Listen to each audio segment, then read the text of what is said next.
Cari amici, stiamo costruendo il meeting di quest'anno in un momento storico che ci rende presente che la pace e la civilizzazione non sono per niente scontati e che non nascono da un automatismo che una volta avviato si riproduce da solo.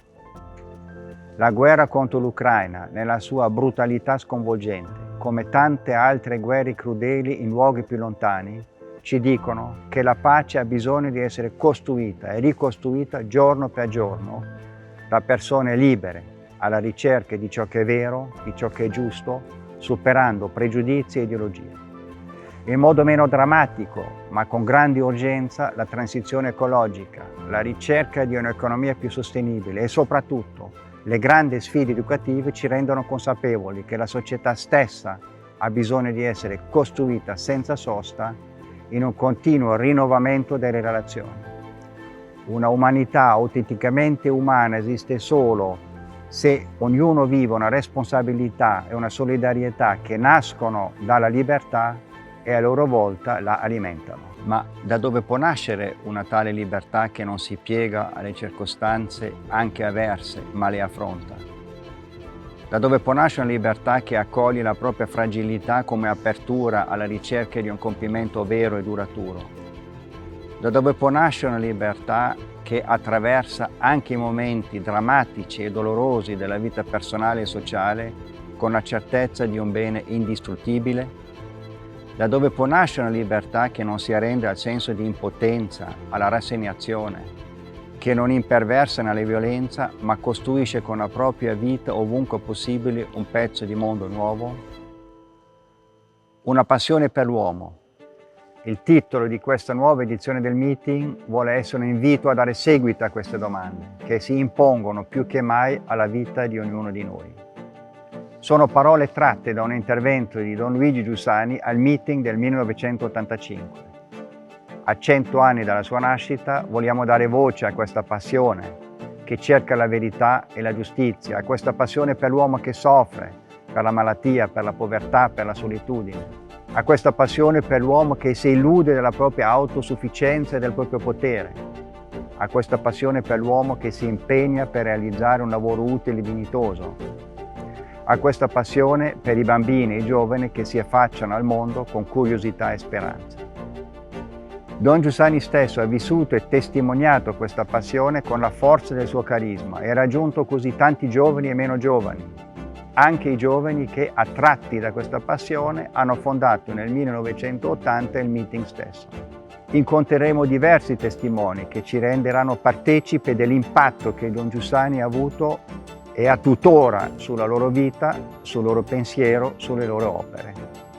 Sono previsti diversi incontri incentrati sull'educazione, dove questa passione acquisisce un significato decisivo per la vita delle future generazioni. Ascolteremo testimonianze di famiglie e di insegnanti, ma ascolteremo anche tanti giovani che esprimono la fecondità di questa passione attraverso le loro riflessioni, attraverso la loro musica, come ascolteremo e vedremo nel concerto dell'Orchestra Giovanile Sinopoli e nella seconda edizione del Music Contest. Ci sono anche dei giovani del Portogallo che stanno realizzando una mostra sul grande poeta Fernando Pessoa.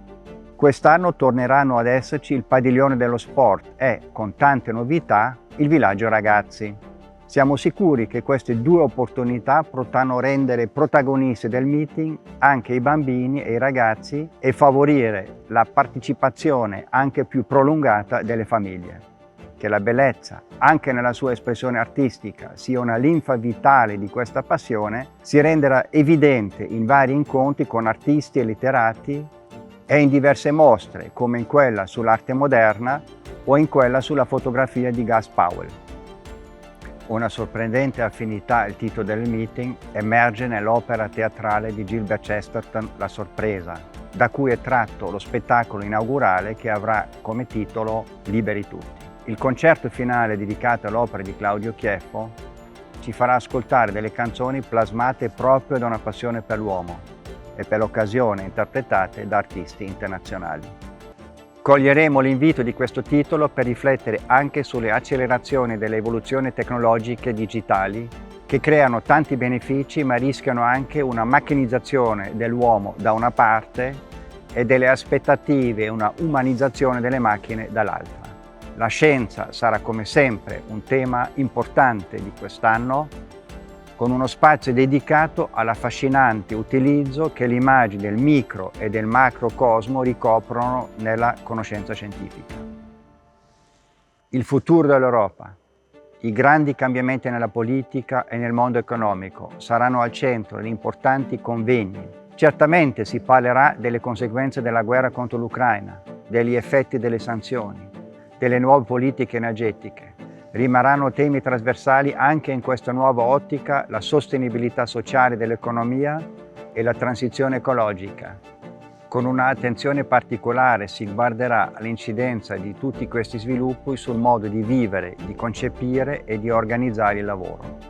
Ogni giorno verranno puntualizzati gli aspetti che riguardano la ricostruzione, mettendo in luce elementi ed esperienze legati alla sostenibilità, al Next Generation EU, alla transizione energetica.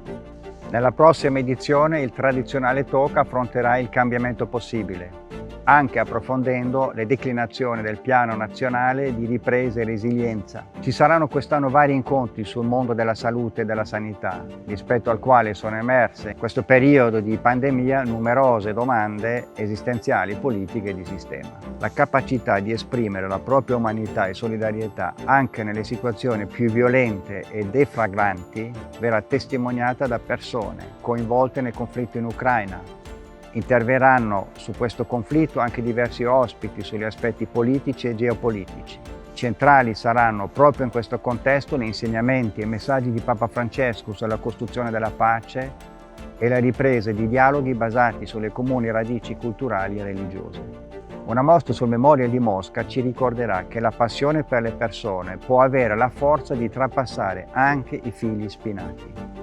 Come già nelle ultime 2 edizioni, anche quest'anno ci avvicineremo al meeting con diversi podcast in cui verranno presentati libri significativi che riflettono le intenzioni di questa nuova edizione e, come già avvenuto negli ultimi anni, sarà possibile seguire gli incontri del meeting anche in quest'anno da remoto, in streaming e poi on demand in diverse lingue. Mi auguro che in questo nuovo meeting ognuno possa scoprire e riscoprire una passione per la propria vita, che ognuno possa scoprire e riscoprire di essere chiamato con questa passione alla costruzione della civiltà dell'amore alla quale ci ha invitato San Giovanni Paolo II quando ha visitato il meeting 40 anni fa nel 1982.